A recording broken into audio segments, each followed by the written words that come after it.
Welcome to another lesson. এই lesson আমরা কথা বলবো how to master the art of clean up. আমরা সবাই জানি যে কোনো অপারেটিং সিস্টেমই ধীরে ধীরে স্লো হতে থাকে সময় পরিক্রমায়। এর অনেকগুলো কারণ থাকতে পারে, যার মধ্যে অন্যতম হিসেবে ধরা হয় সিস্টেমের মধ্যে জমে থাকা জাঙ্ক ফাইল, টেম্পোরারি ফাইল এবং আননেসেসারি আপডেট ফাইলসগুলো। তো এগুলোকে নিয়মিত ক্লিন করতে হয় যেন অপারেটিং সিস্টেমটা সবসময় স্মুথ চলে। উইন্ডোজ অপারেটিং সিস্টেমের বেলায়ও একই কথা প্রযোজ্য। কোন কোন টুলস এবং স্ট্র্যাটেজি ইউজ করে আমরা আমাদের অপারেটিং সিস্টেমটাকে সবসময় ক্লিন রাখতে পারি, সেটাই আলোচনা করব এই লেসনে। তো চলুন শুরু করা যাক।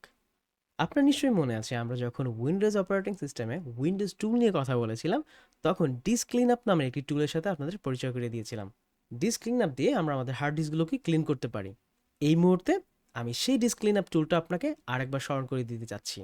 আমি চলে যাব সার্চে এবং লিখব ডিস্ক। দেখুন চলে এসেছে ডিস্ক ক্লিন আপ। আমি এবার ডিস্ক ক্লিন আপে ক্লিক করছি। একটি পপ আপ চলে আসলো এবং আমাকে বলা হলো যে কোনো একটি ডিস্ক সিলেক্ট করতে। ধরুন আমি সি ডিস্কটাকেই সিলেক্ট করছি এবং ওকে ক্লিক করলাম। কিছুক্ষণের মধ্যে অ্যানালাইজ করে বলল যে আপনার সি ড্রাইভের মধ্যে এই এতটুকু পরিমাণের জাঙ্ক ফাইল রয়েছে। এখন দেখতে পাচ্ছি 14 MB, প্লাস আমি যদি delivery optimisation file, DirectX share cache, তারপর হচ্ছে রিসাইকেল বিন ইত্যাদি ইত্যাদি সিলেক্ট করে দিই, তখন দেখুন মানে সব সিলেক্ট করে দিলাম, তখন কিন্তু এর পরিমাণ আরও বেড়ে যাচ্ছে। তার মানে আমি যদি এখন ক্লিন আপ করে ফেলি, ওকে দিই বা ক্লিন আপ করে ফেলি, তাহলে কিন্তু এই ফাইলগুলো মুছে যাবে। তো এই ছিল মূলত ডিস্ক ক্লিন আপ টুলের কাজ। কিন্তু মজার ব্যাপার হচ্ছে উইন্ডোজ অপারেটিং সিস্টেমকে ফাস্টার এবং স্মুথ রাখার জন্য শুধুমাত্র ডিস্ক ক্লিন আপ এনাফ না। এখানে আর অনেক কিছু আছে যেটা আমরা সাধারণত দেখতে পাই না। ছোটবেলায় বড় ভাইদের কাছ থেকে কিছু টিপস পেতাম, এই যেমন উইন্ডোজ আর চাপো, তারপর সেখানে লেখো টেম্প এবং তারপরে এন্টার হিট করো। এরপরে আমি দেখতে পাচ্ছি আমাদের সকল টেম্পোরারি ফাইল, দেখুন এগুলো সকল টেম্পোরারি ফাইল। আমি যদি সব ডিলিট করে দিই, কিছুই যাবে আসবে না। ওকে, আচ্ছা। আবার বড় ভাইরা এটাও বলতো যে ওটা হয়ে গেলে তুমি এই যে টেম্পের আগে একটা পার্সেন্টেজ দিবা আর পরে ওটা পার্সেন্টেজ দিবা এবং এন্টার হিট করবা। তখন কিন্তু আর একটা ফোল্ডার আসবে যেটা হচ্ছে, দেখুন, অ্যাপ ডেটার লোকাল টেম্পোরারি ফাইল। এগুলোও কিন্তু আমরা ডিলিট করে ফেলতে পারি। এরপর থাকে রিসাইকেল বিন। রিসাইকেল বিনেও প্রচুর আমাদের ডিলিট করা ফাইলগুলো থাকে যেগুলো আসলে আমাদের দরকার নেই। যদি না আপনি শিওর থাকেন আসলে এগুলো দরকার নেই, আমার কখনোই লাগবে না, ততক্ষণ পর্যন্ত এগুলো রেখে দিবেন এখানে। আচ্ছা, সো আমি এটা ক্লোজ করছি। ঠিক এরকমভাবে নামে বেনামে উইন্ডোজ অপারেটিং সিস্টেমের বিভিন্ন স্থানে বিভিন্ন রকমের ক্যাশ ফাইল থাকে বা টেম্পোরারি ফাইল থাকে। তো আমরা যেটা করব এই ঝামেলা এড়াতে, অর্থাৎ এই এখানে যাও একবার সেখানে একবার যাও গিয়ে ডিলিট করো, কোনটা করেছি কোনটা করিনি মনেও থাকে না, এই ঝামেলা এড়াতে আমরা কিন্তু সিম্পল কিছু টুল ইউজ করতে পারি। আমি আপনার সাথে দুটি টুল শেয়ার করব এই লেসনের মাধ্যমে এবং দুটি টুলেরই ব্যবহার দেখাবো। আপনি আপনার প্রয়োজন মাফিক যে কোনো একটি টুল বা দুটি টুলই ভাইস ভার্সা ইউজ করতে পারেন। প্রথম যে টুলটা আমি আপনার সাথে শেয়ার করবো সেটি হচ্ছে রেজ অর্গানাইজার। তো চলুন আমরা ডাউনলোড করি রেজ অর্গানাইজার। আমি প্রথমে চলে যাব ব্রাউজারে। এখানে গিয়ে লিখব রেজ অর্গানাইজার। ওকে, আমরা এন্টার হিট করছি। দেখুন প্রথম যে লিঙ্কটা এসেছে, এই যে এই লিঙ্কটা চেম্প টেবল, আমরা এখানে ক্লিক করব, লেখাই আছে। এখানে আমরা দেখতে পাচ্ছি রেজ অর্গানাইজার এই মুহূর্তে চলছে 9.31। আপনি যখন ভিডিওটা দেখছেন হয়তো এটার আপগ্রেডেড ভার্সন পেয়ে যেতে পারেন। আচ্ছা, তো আমরা যেটা করব, আমাদেরকে এখানে মাল্টিপল ডাউনলোড সলিউশন দিয়েছে। আপনি ইতিমধ্যে হয়তো জেনে থাকবেন যে আমাদের এই বুট ক্যাম্পের সফটওয়্যার ইফিসিয়েন্সি নামে একটা চ্যাপ্টার আছে, যে চ্যাপ্টারে আমরা সফটওয়্যার নিয়ে একদম আদ্যপান্ত কথা বলেছি। সেখানে আমি আপনাকে দেখাবো আরও ডিটেলস যে কিভাবে আমরা ইউজ করব কোনটা কখন। তো এখন এই ঝামেলা না গিয়ে আমরা সিম্পলি এই পোর্টেবল ভার্সনটা ডাউনলোড করব। আমি এখানে ক্লিক করছি। অলরাইট, আমাদের ডাউনলোড হয়ে গিয়েছে। আমরা সিম্পলি এখন এটাকে ওপেন করব। এরপর যে উইন্ডোটা এসেছে ওয়েলকাম, এখানে গিয়ে আমরা নেক্সট ক্লিক করি, তারপরে আই অ্যাকসেপ্ট, নেক্সটে ক্লিক করছি। দেখুন এখন বলা হচ্ছে ভাই আপনি এই পোর্টেবল ফাইলটা কোথায় ইনস্টল করতে চান, মানে এই পোর্টেবল সফটওয়্যারটা। আমি ব্রাউজ করে আমার যেখানে সব পোর্টেবল ফাইলগুলো থাকে সেখানে আমি রেখে দিব, যে সফটওয়্যার পোর্টেবল, এইখানে ঠিক এইখানটাতে আমি ওকে দিলাম। তার মানে পোর্টেবল নামে যে ফোল্ডারটা রয়েছে আমার, সেখানে রেজ অর্গানাইজার পোর্টেবল নামের একটা ফোল্ডার তৈরি হবে এবং তার মধ্যে আমার এই সফটওয়্যারটা থাকবে। আমি নেক্সটে যাচ্ছি। অলরাইট, ইনস্টল হয়ে গিয়েছে। এটাকে আমরা অফ করে দিচ্ছি এবং ফিনিশ দিয়ে দিচ্ছি। দেখুন কি হয়, যে ফোল্ডারটাতে এটা ইনস্টল হয়েছে সেই ফোল্ডারটা সরাসরি ওপেন হয়ে গিয়েছে। আমরা দেখতে পাচ্ছি যে দিস পিসি, তার মধ্যে রয়েছে ডিস্কটা, তার মধ্যে পোর্টেবল ফোল্ডার এবং তার মধ্যে এই ফোল্ডারটা, এবং তারপর রয়েছে আমাদের .exeর এই যে ফাইলটা। আমি এখন যেটা করব, এটাকে একটু রিনেম করে নিব, এই ইএক্সিটা ঠিক রাখবো, জাস্ট আমি এই পোর্টেবল কথাটা কেটে দেব, তারপর স্পেস দিয়ে দিলাম, ডান। এখন দেখতে সুন্দর লাগছে। কেন সুন্দর লাগাতে হবে আমি সেটাও বলছি। আমি এখন এটাকে আমার স্টার্ট মেনুতে পিন করব, যেন আমি ইজিলি যখন তখন চাইলেই এটাকে অ্যাক্সেস করতে পারি। এবার আমি চলে যাবো আমার স্টার্ট মেনুতে, সেখান থেকে আমি একটু স্ক্রল করব, এই যে দেখুন চলে এসেছে রেজ অর্গানাইজার। তো আমি এখানে ক্লিক করছি। এখানে আরেকটু কাহিনী করতে চাচ্ছে যে আমি কোন ভাষায় এটাকে চালাবো। ফাইন, ইংলিশ, ওকে। দেখুন স্টোরেজ নামের একটা নতুন ফোল্ডার তৈরি করে ফেলেছে ও, এবং ডেটা এবং অন্যান্য জিনিসের মধ্যে যেটা করবে, এখন আমি যা কিছু চেঞ্জ করব বা যেই সেটিংসটাই দিব না কেন সেটা এখানে স্টোর হয়ে থাকবে। ওকে, দেখুন অ্যাপ্লিকেশনটা রান করতে না করতেই ও কিন্তু একটা ছোটোখাটো স্ক্যান চালিয়ে নিয়েছে। আমার প্রাইভেসি আইটেমে এগুলো পেয়েছে ও, কোনো অ্যাপ আপডেটের মতো নেই, আর স্টার্ট আপে চেক করছে এবং আরও অন্যান্য জিনিস রয়েছে। আমি এটাকে একটু বড় করছি আপনার সুবিধার্থে। ওকে, এখন দেখি আমরা এখানে কি কি আছে যেটা আমাদের প্রয়োজন সিস্টেম ক্লিন আপ রাখার জন্য। তো আমরা দেখতে পাচ্ছি টুল রয়েছে, এখানে যে টুলগুলো দেখতে পাচ্ছেন মূলত এগুলো এখানেও আছে। সো আলাদা করে আপনাকে এখানে যেতে হবে না, আপনি এই হোম পেজে এলেই এগুলো দেখতে পাবেন। আমি এখন এই সিস্টেম ক্লিন আপটাকে সিলেক্ট করব। প্রথমে আমরা দেখতে পাচ্ছি সিস্টেম ক্লিন আপের ছোটোখাটো একটা লিস্ট। এই লিস্টের মধ্যে রয়েছে যে কোন কোন জিনিসগুলো অটোমেটিকলি আমি ক্লিন করব বা স্ক্যান করব ক্লিন করার জন্য। তো আমি ইনভ্যালিড শর্টকাটটা টিক দিয়ে দিব। ওকে, রিসাইকেল বিন যদি আমি চাই, এটা আমি বাই ডিফল্ট চাইবো না, এটা আমি সবসময় চাইবো নিজের হাতে ক্লিন করতে, তাই এটাকে আমি রেখে দিচ্ছি। উইন্ডোজ আপডেটের যে আনইউজড ফাইলগুলো আছে সেগুলো আমি ক্লিন করতে পারি যদি মনে হয় এই মুহূর্তে আমার কোনো উইন্ডোজের আপডেট পেন্ডিং নেই। কিভাবে বুঝবো কোনো উইন্ডোজের আপডেট পেন্ডিং নেই? আমি সিম্পলি চলে যাবো এখানে সেটিংস, সেখানে আমি চলে যাবো আপডেটে। দেখুন এই মুহূর্তে কোনো কিছু পেন্ডিংয়ে নাই, তার মানে আমি এটা ক্লোজ করে দিচ্ছি। যদি উইন্ডোজ আপডেটের কোনো আনইউজড ফাইল থেকে থাকে যেটা উইন্ডোজ আর ইউজ করেনি বা ইউজ করে ফেলে রেখেছে, আমি সেটাকেও ক্লিন করতে চাই, আমি এটাকেও ক্লিন করে দিলাম। এরপর বলা হচ্ছে ওল্ড উইন্ডোজ ভার্সন, যদি কখনো আপনার পিসির মধ্যে ওল্ড উইন্ডোজের কোনো ভার্সন থেকে থাকে সেটাও ক্লিন হয়ে যাবে। আরেকটা হয়েছে প্রিভিয়াস সিস্টেম রিস্টোর পয়েন্ট, এটা আমি কখনোই টিক দিব না, এটা আমার খুব গুরুত্বপূর্ণ একটা অপশন, কারণ এর মাধ্যমে আমি চাইলে আমার প্রিভিয়াস একটা স্টেটে উইন্ডোজটাকে রিস্টোর করতে পারবো। এর আমরা পরে বলছি যে এই জিনিসটা কি। আচ্ছা, এরপর এখানে যা আছে তাই থাকুক, কোনো সমস্যা নেই। এগুলোকে আমরা সিলেক্ট করে দেবো যে ইনভ্যালিড রেজিস্ট্রি প্যাথ, এগুলো টিক টিক টিক। যে জিনিসগুলোকে আমি আনটিক করব সেটি হচ্ছে এই যে ক্যাশ ফাইলগুলো। ব্রাউজার ক্যাশ ফাইলগুলো এই কারণে থাকা দরকার, কারণ হচ্ছে যে আমি অনেক সময় যেই ব্রাউজারে যে ফাইলগুলো ইউজ করছি সেগুলোর কিন্তু আমার লোকাল ডিস্কে, মানে এই আমার কম্পিউটারে সেভ হয় কিছু ফাইল, যার মাধ্যমে একটা পেজ দ্রুত লোড হয়। আবার এই ক্যাশের মধ্যে ইনক্লুড থাকতে পারে আমার সাইন ইন হিস্ট্রিগুলো, তো ওগুলো যদি কোনো কারণে ডিলিট করে দেয় তাহলে কিন্তু আমাকে নতুন করে যে ফেসবুক, গুগল এগুলোতে সাইন ইন করতে হবে। তাই এগুলো যদি প্রয়োজন না হয় আপনি আনটিক দিয়ে দিবেন, আর যখন মনে হবে আমি আলটিমেট ক্লিন আপে যাব, সব ক্লিন করব, তখন আপনি এগুলো সিলেক্ট করে দেবেন। আপাতত আমি এগুলোকে আনসিলেক্ট করে দিচ্ছি। ওকে, যা যা আছে তাই থাকুক। এবার আমি স্টার্ট স্ক্যানে ক্লিক করব। এখন এটা সময় নিচ্ছে পুরো সিস্টেমটাকে ক্লিন আপ করার জন্য, ও স্ক্যান করবে যে কি কি ক্লিন করা যায়। তো আমরা দেখতে পাচ্ছি ইতিমধ্যে প্রায় 286 MB ও পেয়েছে, 87, এবং অনেক ফাইলও স্ক্যান করে ফেলেছি ইতিমধ্যে। ওকে, আমরা কিছু স্ক্যান কমপ্লিট দেখতে পাচ্ছি মোটামুটি, এখন এগুলো স্ক্যান করা হচ্ছে। একবার ভেবে দেখুন, আমি যদি এগুলোকে ইন্ডিভিজুয়ালি ডিলিট করতে যাই সেক্ষেত্রে বড় কোনো বিপত্তি বাঁধিয়ে ফেলতে পারি, তাই সেই রিস্ক নেব না। আমি এই টুলের সাহায্য নেব এবং যেই জিনিসগুলোকে আমি মনে করছি সেফ ডিলিট করার মতো সেগুলো আমি ডিলিট করে দিব। তো আমি মোটামুটি সব কিছুই সিলেক্ট করে দিয়েছি এখানে। দেখুন অলমোস্ট ডান, শেষ হয়ে গিয়েছে আমাদের স্ক্যান। আমরা দেখতে পাচ্ছি যে 287 MB। আমার এই ইউজারটা একদমই নতুন, যার কারণে আপনি কম পেয়েছেন। আপনি যদি আপনার পিসি স্ক্যান করেন, যদি অনেকদিন ধরে ইউজ করে থাকেন, সেক্ষেত্রে দেখতে পাবেন কয়েক জিবি পর্যন্ত। তো এখন আমি যেটা করব বলেই দিচ্ছি যে click here to remove the items that were found. এই আইটেমগুলো আমি যেন ক্লিন করি তাই আমাকে বলছে। তো আমি যেটা করব, আমি চাইলে নতুন করে স্ক্যান রিপিট করতে পারি অথবা ক্লিন আপ করতে পারি। তো আমি ক্লিন আপে ক্লিক করছি। দেখুন একটা একটা করে সব কিছু এখন ক্লিন করবে যেগুলো পেয়েছে। এই যে যেহেতু 287 MB, সো খুব বেশি সময় নেবে না, আমরা একটু ওয়েট করি। অলরাইট, আমাদের কিন্তু শেষ হয়ে গিয়েছে। এবং খেয়াল করুন এখানে লিখেছি কি আনডু চেঞ্জেস। আমি যদি এখানে ক্লিক করি, দেখুন এখানে এই যে জিনিসগুলো ও ডিলিট করেছে বা মুছে ফেলেছে, ওর কিন্তু একটা রিস্টোর পয়েন্ট রয়েছে। আমি যদি আনডু চেঞ্জ করি, যে কোনো মুহূর্তে কিন্তু আমি সেই চেঞ্জটা রিভার্ট করতে পারবো। তো আমি জেনে রাখলাম, আমি এই মুহূর্তে করছি না, আমি ক্লোজ করে দিচ্ছি। জাস্ট আপনাকে এই যে এটা সিলেক্ট করে আনডু চেঞ্জ করলেই হয়ে যাবে। ওকে, আর যদি শো ডিটেলস দেন তাহলে আপনি হয়তো আরো ডিটেলস দেখতে পাবেন যে কি কি চেঞ্জ করেছে। আমি ক্লোজ করে দিচ্ছি, আমি ওকে দিচ্ছি, আবার চলে গেল এক্সপ্রেস চেকে। তো দেখুন এটা আমার স্ট্যাটাস ওকে আছে, ক্লিন, এভরিথিং ইজ ফাইন।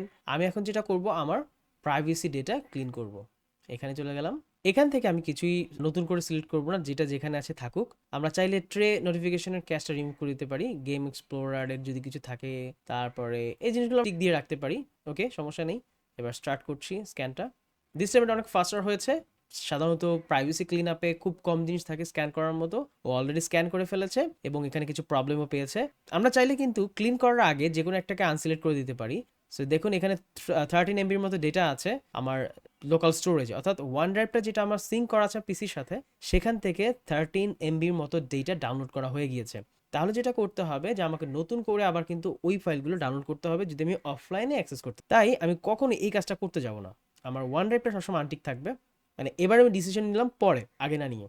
তারপরে উইন্ডোজ ডাউনলোড ম্যানেজারে যে জিনিসগুলো আমি ডাউনলোড করেছি সেটা একটা লিস্ট ছিল। আমি যদি চাই সেই লিস্টটাকে মুছে দিব তাহলে আমি টিক দিব, আর যদি না চাই তাহলে আনটিক দিব। এতে করে আমার লিস্টে যা আছে তাই থাকবে। মূলত এর কাজটা হচ্ছে আপনার প্রাইভেসিটাকে প্রোটেক্ট করা। এই জায়গাগুলোতে আপনার প্রাইভেসির ইস্যু থাকে, সেই প্রাইভেসির ইস্যুগুলোকে আপনি চাইলে এইভাবে রিমুভ করতে পারেন। ওকে, এবার আমি ক্লিন অ্যাপে ক্লিক করছি। এখান থেকেও কিন্তু কিছু জিনিস ডিলিট করবেও। অলরাইট, দিস টাইম 172 এমবির মতো ডেটা মুছে ফেলেছে। এখানেও কিন্তু রয়েছে আমার কি আন্ডু চেঞ্জেস। আমি চাইলে এখান থেকেও কিন্তু সেম কাজটা করতে পারি। ক্লোজ করে দিচ্ছি, ওকে দিচ্ছি। That's it. এইবার আমরা দেখলাম এই এই জিনিসগুলোকে কিভাবে কাজ করতে হয়।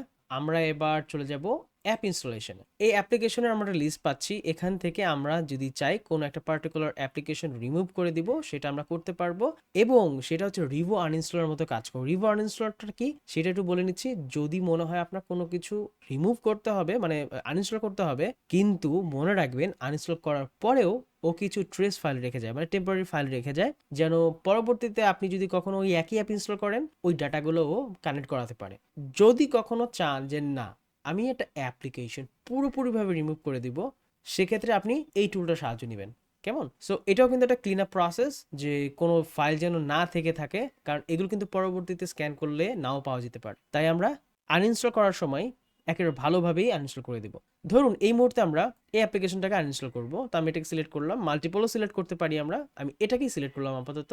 এরপর লেখা আছে আনইনস্টল, আনইনস্টল ক্লিক করছি। ওকে, আমি আনইনস্টল ক্লিক করলাম আবার। এখন যেটা করছে ও স্ট্যান্ডার্ড আনইনস্টলারটা রান করেছে, অর্থাৎ আমি যদি এখান থেকে না হয়ে যদি আমি আনইনস্টল থেকেও করতাম, এই যেমন ধরুন এখান থেকে সেটিংসে গিয়ে এই যে অ্যাপ থেকে, ও আচ্ছা অ্যাপটা এখানেই ছিল, এই যে অ্যাপ, সেখান থেকে ইনস্টলড, এখানেই কিন্তু ছিল অ্যাপটা। তো এখন যেহেতু আমি মুছে দিয়েছি, এখানে আর দেখতে পাবো না। তো এখান থেকেও যদি আমি একই কাজ করতাম, আনইনস্টল করতাম, ওই একই রকম দেখাতো, হোয়াট এভার। আরেকটা হচ্ছে কি আমরা দেখেছিলাম কন্ট্রোল প্যানেল থেকেও কিন্তু আমরা সফটওয়্যার আনইনস্টল করে থাকি, যেটা একদম নর্মালি আমরা এটাই শিখেছি সবসময়। আমি আরেকবার দেখিয়ে দিচ্ছি, কন্ট্রোল প্যানেল, আনইনস্টল। তো এখান থেকেও যদি আমি কোনো কিছু আনইনস্টল করি একই রকমভাবে দেখাবে। তো এটা আমি পরে দেখাচ্ছি, ক্লোজ করে দিচ্ছি। দেখুন এটা আনইনস্টল কিন্তু হয়ে গিয়েছে, মানে স্ট্যান্ডার্ড যে আনইনস্টলেশন প্রসেস ওর মাধ্যমে আমার আনইনস্টল হয়ে গিয়েছে। কিন্তু যেটা হয়েছে সেটা হচ্ছে ও 15টার মতো স্ট্রেস রেখে গিয়েছে। তো কখনো কখনো এই স্ট্রেস ও কাজে লাগাতে পারে ডিফারেন্টভাবে, কারণ ওগুলো রান করতে পারে ওর কাছে ডেটা পাঠানোর জন্য বা অন্য কিছু করার জন্য। কিন্তু আমি ওকে বিশ্বাস করি না ভাই, তুমি কেন স্ট্রেস রেখেছো, আমি একটু দেখতে চাই কি কি স্ট্রেস রেখেছো। সো ও ট্রেস রেখেছে এইগুলো। আমরা দেখেছিলাম রেজিস্ট্রির মধ্যে কিভাবে অ্যাক্সেস করতে হয় কোনো জায়গা, তো রেজিস্ট্রির মধ্যে কিছু জিনিসের স্ট্রেস রেখেছে, এই যে।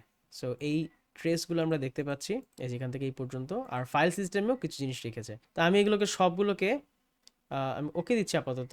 ওকে, আমি এটাকে রিমুভ ট্রেসের মাধ্যমে এই সবগুলো ট্রেস রিমুভ করতে পারবো, যেন কোথাও এর বিন্দু মাত্র চিহ্ন না থাকে, মানে একদম ওর চিহ্ন থাকবে না। রিমুভ করে দিচ্ছি, ডান। দেখুন স্পেস ফ্রিড, প্রায় 14 এমবির মতো জায়গা কিন্তু খেয়ে ফেলেছিল। এই অ্যাপ্লিকেশনটা সেই জায়গাটা আমরা সেভ করলাম, মানে পুরো অ্যাপ্লিকেশনটা রিমুভ করে দিয়ে এবং সেই সাথে ট্রেস যেগুলো ছিল সেগুলো কিন্তু আমরা রিমুভ করে দিয়েছি। এবার আমরা ওকে দিলেই আমাদের কাজ শেষ। দেখুন ওটা চলে গিয়েছে এবং ওটার কোনো সিস্টেমে এর কোনো অস্তিত্বই নেই। এখানে আরো কিছু জিনিস লক্ষণীয়, সেটা হচ্ছে যে লার্জ অ্যাপ্লিকেশন, আপনি যদি চান যে বড় বড় অ্যাপ্লিকেশন কোনগুলো আছে সেগুলো আমি ইনস্টল করে দিব, লার্জ অ্যাপ্লিকেশনে ক্লিক করলে আপনার সেগুলোকে সর্ট করে দিবে, যেগুলো খুব বড় বড় অ্যাপ্লিকেশন আমি চাইলে যেন আনইনস্টল করতে পারি। ওকে, আবার নিউ অ্যাপ্লিকেশন রয়েছে, এগুলো মানে এটা নিউ অ্যাপ্লিকেশন না, আমি এটাকে আপডেট করেছি বলে এটাকে নিউ বলা হচ্ছে। আর রেয়ারলি ইউজ, এটা খুবই কাজের একটা জিনিস যে আমি আসলে খুব কম ইউজ করি, সেগুলো কোনগুলো সেটার একটা লিস্টও আমাকে দিবে। স্ক্যান করছে ও, আচ্ছা ও কিছুই পাইনি, তার মানে মোটামুটি সব কিছুই আমি ফ্রিকুয়েন্টলি ইউজ করি। আচ্ছা এগুলো এবার এবার আমি ফিল্টারগুলো উঠিয়ে দিচ্ছি, এই যে সবগুলো ফিল্টার উঠিয়ে দিচ্ছি, এটা উঠিয়ে দিলাম, এটা উঠিয়ে দিলাম। ওকে, আমি চাইলে এখান থেকে কোনো কিছু সার্চও করতে পারবো, আবার সেই সাথে যে কোনো কিছু আনইনস্টল করতে পারবো এইভাবে। দেখুন আমি আগে এখানে সিলেক্ট করেছিলাম, এখন আমি সিম্পলি ওই অ্যাপ্লিকেশনটার উপরে সিলেক্ট করলেই দেখতে পাবো যে রেজিস্ট্রিতে আছে 74টা, ডিস্কে আছে এতগুলো ফাইল, তো সব মিলিয়ে মোটামুটি ভালোই ট্রেস রয়েছে। দিস টাইম আমি আপনাকে দেখাবো আনইনস্টলের আরও কিছু অপশন, সেটা হচ্ছে আমরা এখন বাই ডিফল্ট যেটা হচ্ছে স্পিড আপ। আপনি যদি নর্মালি কন্ট্রোল প্যানেল বা সেটিংস থেকে কোনো অ্যাপ আনইনস্টল করেন, অনেক কিছু আসবে, মানে অনেক আননেসেসারি উইন্ডোজ আসবে যেগুলো আমার দেখার দরকার নেই, ভাই তুই রিমুভ হয়ে যা, আমার এত কিছু দেখতে হবে না। তো ও যেটা করবে এই প্রসেসটাকে ফাস্টার করবে ওই আননেসেসারি উইন্ডোগুলো থেকে বাঁচিয়ে। আচ্ছা, আরেকটা হচ্ছে স্ট্যান্ডার্ড, কোনো ট্রেসের দিকে তাকাবে না, আপনার ট্রেসগুলো রেখে দিবে এবং একেবারে উইন্ডোজের যে ডিফল্ট আনইনস্টলার আছে সেটাই রান করে আনইনস্টল করে দিবে। আর লাস্টেরটা হচ্ছে ফোর্স আনইনস্টল, নো স্ট্যান্ডার্ড আনইনস্টলার। তার মানে কি, এটার মাধ্যমে ও যেটা করবে এটাকে একবারে গোড়া থেকে উঠাবে, প্রথম থেকেই, মানে একদম প্রথম থেকেই সবকিছু রিমুভ করে দিবে যদি কোনো কারণে আনইনস্টলটা কাজ না করতে চায়। আপনি চাইলে এটা ইউজ করতে পারেন। আমি এবার ফোর্স করে দিচ্ছি। ওকে, তার মানে আনইনস্টলার কিন্তু রান হবে না, এবার কিন্তু ডাইরেক্ট ও সব যেখানে এই রিলেটেড ফাইল রয়েছে সব টেনে এনে মুছে ফেলবে। আনইনস্টল ক্লিক করছি, দেখুন একবারে বলে দিল ভাই এতগুলো ট্রেস রয়েছে, রিমুভ ট্রেস। দেখুন কোনো আনইনস্টলার কিন্তু রান হয়নি, অ্যাপ্লিকেশন রিমুভ। এই যে প্রায় 832 MB ফাইল ইনস্ট্যান্ট গন। আমি এখন ওকে দিলে দেখবেন যে এটা চলে গিয়েছে, গন। তো এই ছিল মূলত রেজ অর্গানাইজার দিয়ে সিস্টেম ক্লিন আপের প্রসেস। তার মানে আমরা শিখলাম রেজ অর্গানাইজার দিয়ে আমরা সিস্টেম ক্লিন আপ করতে পারি, সিস্টেমের যত কিছু আছে সেগুলো আমরা প্রাইভেসি ক্লিন আপ করবো রেগুলারলি, আমরা অ্যাপ্লিকেশন আনইনস্টলটাও করব এখান থেকে, যেন আমার ভালোভাবে একেবারে সবকিছু আনইনস্টল হয়ে যায়। এবার আমি আপনাকে দেখাবো সেকেন্ড টুলটা, আর সেটা হচ্ছে মাইক্রোসফটের পিসি ম্যানেজার। সময় বাঁচাতে আমি পিসি ম্যানেজারটা ডাউনলোড করে ইনস্টল করে রেখেছি, বাট আমি আপনাকে দেখিয়ে দিচ্ছি আপনি কিভাবে ডাউনলোড করতে পারেন। আপনি ব্রাউজারে গিয়ে লিখুন পিসি ম্যানেজার, সেখান থেকে প্রথম যে লিঙ্কটি রয়েছে মাইক্রোসফট পিসি ম্যানেজার, এটাতে ক্লিক করবেন। এটা কিন্তু একই সাথে অ্যান্টিভাইরাস এবং পিসি ম্যানেজারের কাজ করছে, লাইক এই যে ক্লিন আপগুলো বললাম এগুলোও করে, পিসি ফাস্টার করে। আমি শুধু ক্লিন আপ প্রসেসটাই দেখাবো। তো আমি এই যে ডাউনলোডে ক্লিক করব, ডাউনলোডে ক্লিক করার পরে এটা মাইক্রোসফট স্টোরের ছোট্ট একটা পপ আপ আসবে, আপনি ইনস্টল করতে চাচ্ছেন কি চাচ্ছেন না। তো আমরা দেখতে পাচ্ছি এটা আমাদের ইনস্টল হয়ে আছে বলে বলছে ভাই ওপেন, ঠিক আছে ওপেন করি। ওকে, এই চলে এলো, এই হচ্ছে আমাদের পিসি ম্যানেজার। তো আসুন এবার আমরা এটাকে ভালোভাবে দেখিয়ে দিই আমরা কি করতে পারি। তো এই হচ্ছে মূলত পিসি ম্যানেজার অ্যাপ। এই অ্যাপের এতগুলো ফাংশন নেই যেটা আমরা দেখেছিলাম রেজ অর্গানাইজারে, কারণ রেজ অর্গানাইজারটা একটু ডিটেলড, আর এখানে এটাকে আপনাকে সিম্পল করা হয়েছে আপনার জন্য এত ঝামেলা যেতে না হয় যে সিলেক্ট করা, আপনি পরে সিলেক্ট করতে পারবেন। যেহেতু আমি অলরেডি স্ক্যান করে সব কিছু রিমুভ করে দিয়েছি, শুধু শুধু আমি এটাকে স্ক্যান করে সময় নষ্ট করবো না। আপনি চাইলে শুধুমাত্র এখানে ক্লিক করবেন, স্ক্যানটা রান হয়ে যাবে। এখানে অন্যান্য যে জিনিসগুলো রয়েছে সেগুলো হচ্ছে সিস্টেমটাকে ফাস্ট করার জন্য, সেটা নিয়ে আমরা পরবর্তী লেসনে কথা বলবো। আপাতত শুধু ক্লিন প্রসেসটা দেখাচ্ছি। ক্লিন অ্যাপের জন্য আপনি শুধুমাত্র ডিপ ক্লিন আপ অপশনটাই পাচ্ছেন, এর বেশি কিছু পাবেন না, বেশি কিছু দরকার নেই। এটা বেসিক একটা টুল, এটা দিয়ে আপনি একদম এক ক্লিকে সবকিছু রিমুভ করতে পারবেন, এমন একটা ব্যাপার। সো এর মধ্যে একটা অপশনের মধ্যেই মাইক্রোসফট সবকিছু রেখে দিয়েছে। ডিপ ক্লিন অ্যাপটাকে স্ক্যান করবেন, তখন স্ক্যান করার পরে রেজাল্টে এসে দেখাবে যে কোন কোন জিনিস আপনি ডিলিট করতে চান বা চান না, একেবারে ঠিক রেজ অর্গানাইজারের মতো। সেখান থেকে আপনি চাইলে কোনো কিছু আনসিলেক্ট করে দিতে পারেন যেন ওগুলোকে সেভ করা যায়, বাকিগুলো ডিলিট হয়ে যাবে। তো এটাই ছিল মূলত ডিপ ক্লিন আপের ব্যবহার পিসি ম্যানেজার দিয়ে, খুব ভালো কাজের একটা অ্যাপ্লিকেশন। আর যেহেতু এই মুহূর্তে আমার টেম্পোরারি ফাইল 0, তাই আমি স্ক্যান করলেও কোনো কাজ হবে না, এটা আমাকে দেখাবে ইরর। দেখুন কি বলা হচ্ছে যে আনএবল টু প্রসিড। আচ্ছা ঠিক আছে, আমি ব্যাক করছি, যেহেতু এখানে কোনো টেম্পোরারি ফাইল নেই তাই ওরও রিমুভ করার মতো কিছু নেই, এজন্য স্ক্যানও শুরু করতে পারছে না। ফাইন, কিন্তু আপনার যদি থেকে থাকে অবশ্যই আপনি দেখতে পাবেন যে ও আপনাকে সুন্দর করে স্ক্যান করে দিয়ে প্রবলেম সলভ করে দিচ্ছে। হ্যাঁ, এখানেও একই কথা, এই যে আপনি এটাও এখানেও পাবেন, আবার স্টোরেজে গিয়ে এখানেও পাবেন। তো এভাবেই আপনি চাইলে স্টোরেজ থেকে কিংবা হোম পেজ থেকে ডিপ ক্লিন আপের মাধ্যমে সিস্টেমটাকে ক্লিন আপ করে রাখতে পারেন। আরেকটা জিনিস আমি দেখাতে পারি, সেটা হচ্ছে স্টোরেজে গিয়ে আপনি চাইলে ম্যানেজ লার্জ ফাইল। এখন যদি আপনি দেখতে চান যে আপনার পিসির মধ্যে কোথায় কোথায় 100 MBর উপরে ফাইল আছে, সেগুলো আপনি দেখতে চান, দেখে ডিসাইড করতে চান সেগুলোকে আপনি রাখবেন কি রাখবেন না, সেক্ষেত্রে এখানে এসে এই যে 100 MB এখানে ক্লিক করে ওকে ভিউ, এই সবগুলো দেখাবে আপনাকে, স্ক্যান করে একটা সার্চের মতো করে দিবে যে এই জিনিসগুলো রয়েছে 100 MBর উপরে। ওকে, সবগুলো দেখাচ্ছে দেখুন। ওকে, ও আপাতত সার্চের মধ্যে এগুলো পেয়েছে, সো আমি চাইলে এগুলোকে ডিলিট করে দিতে পারি। ঠিক আছে, এগুলো আমার প্রয়োজন নেই, আমি এগুলোকে ডিলিট করে দিচ্ছি। আচ্ছা, এটা বলছে যে ভাই ডিলিট করতে পারবো না, কারণ আমি দুইবার ক্লিক করেছিলাম, কারণ ওটাতে নেই। ওকে, আমি do this for all items, skip. দেখুন বড় আইটেমগুলো ডিলিট হয়ে গেল, ক্লোজ করে দিচ্ছি। আমি যদি চাইতাম আর একটু ছোটোগুলোকেও রাখতে, সেক্ষেত্রে যেটা হতো দেখুন, দিস টাইম 50 MBর উপরের ফাইলগুলোকে একেবারে সর্ট করে দিয়েছে। আমি এটাকে এবার ক্লোজ করে দিচ্ছি, আপনি চাইলে ডিলিট করে ফেলতে পারতেন। আচ্ছা, তো এইভাবেই কাজ করে মূলত। আপনি চাইলে যে কোনো লার্জ ফাইলগুলোকে ক্লিন করতে পারবেন, আর জাঙ্ক ফাইল রিমুভ করার জন্য ডিপ ক্লিন আপ অপশনটাই যথেষ্ট। আমি যদি এবার এই অ্যাপ্লিকেশনটাকে ক্লোজ করে দিই, সেক্ষেত্রে দেখুন ক্লোজ আসছে, আবার কন্টিনিউ বলছে। কন্টিনিউ যদি আমি ক্লোজ করে দিই, তাহলে যেটা হবে যে কারেন্ট যে অ্যাকশনটা আছে সেটা কিন্তু ক্লোজ হয়ে যাবে, অর্থাৎ কোনো স্ক্যান যদি রান হয়ে থাকে সেটা কিন্তু বন্ধ হয়ে ক্লোজ করবে অ্যাপ্লিকেশনটা। কিন্তু ক্লোজ করার পরেও এটা থেকে যাবে আমার এই ট্রে আইকনের মধ্যে, এই যে এখানে। আমি চাইলে এখান থেকে যখন তখন ওপেন করতে পারি বা সেটিংসেও চলে যেতে পারি। আবার এক্সিট করলে একেবারেই এখান থেকে রিমুভ হয়ে যাবে। অলরাইট, আপনি দেখে ফেললেন কিভাবে উইন্ডোজ অপারেটিং সিস্টেমটাকে ক্লিন আপ রাখতে হয় রেজ অর্গানাইজারের মাধ্যমে এবং পিসি ম্যানেজারের মাধ্যমে। আমি ম্যানুয়াল প্রসেসের মাধ্যমে কিছুই ডিলিট করিনি, সেক্ষেত্রে যেটা হতো রেজ অর্গানাইজার কিছুই খুঁজে পেতো না, স্ক্যান করার তো প্রশ্নই আসে না। ঠিক একটু আগে আমরা যেটা দেখলাম যে পিসি ম্যানেজার কিছুই স্ক্যান করতে পারছে না, কারণ সে কিছু পাচ্ছেই না, একদম ফুল ক্লিন করে ফেলেছে সিস্টেমটা। তো এভাবে আপনি আপনার পিসি প্রতি সপ্তাহে একবার করে ক্লিন করতে পারেন, বা যখন ইচ্ছে হয় বা মনে হচ্ছে পিসির একটু স্লো কাজ করছে, তখনই কিন্তু আপনি আপনার পিসিটাকে ক্লিন করে রাখতে পারেন এই সফটওয়্যারগুলোর মাধ্যমে। আশা করি ব্যাপারটা আপনার কাছে ক্লিয়ার করতে পেরেছি। প্র্যাকটিস করতে থাকুন। Happy learning.